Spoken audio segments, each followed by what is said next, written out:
अस्सलामुअलैकुम, मैं हूं फाइजा मलिक और आज मैं बात करूंगी हसन निसार और उनके बेटों के हवाले से जो एक इशू जो है वो सोशल मीडिया पर काफ़ी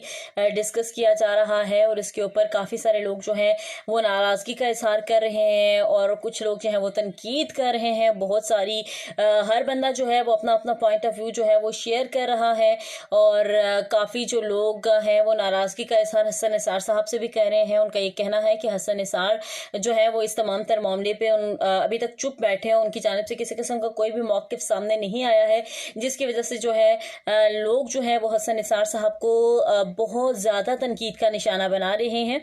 कहना मैं सिर्फ ये चाहूँगी कि अभी तक हमने तस्वीर का एक रुख देखा है, दूसरा रुख हमें नहीं पता। और हसन निसार साहब से भी मैं ये रिक्वेस्ट करूँगी कि काइंडली आप भी जो है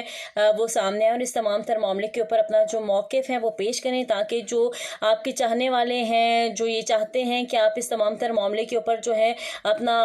जो पॉइंट ऑफ व्यू है वो उन तमाम लोगों के सामने शेयर करें, तो प्लीज़ आप भी सामने आए और अपना पॉइंट ऑफ व्यू जो है वो अपने चाहने वाले, अपने फैंस, अपने जो लोग हैं आपके, जो आप पे तनकीद भी कर रहे हैं, उनके सामने भी आके अपना मौक़िफ़ जो है वो शेयर करें। और उसके साथ साथ उन तमाम लोगों को मैं ये कहना चाहूँगी जो इसके ऊपर तनकीद कर रहे हैं, बात कर रहे हैं, नाराज़गी का इजहार कर रहे हैं, खफा हैं वो और गुस्से का इजहार भी कर रहे हैं, तो आपसे भी मैं ये कहूँगी कि थोड़ा तहम्मुल का मुज़ाहिरा कीजिए। जब तक हम तस्वीर का दूसरा रुख ना देख लें उस वक्त तक हमें चाहिए कि हम जो है अपनी कोई भी राय इस पर कायम ना करें। Thank you.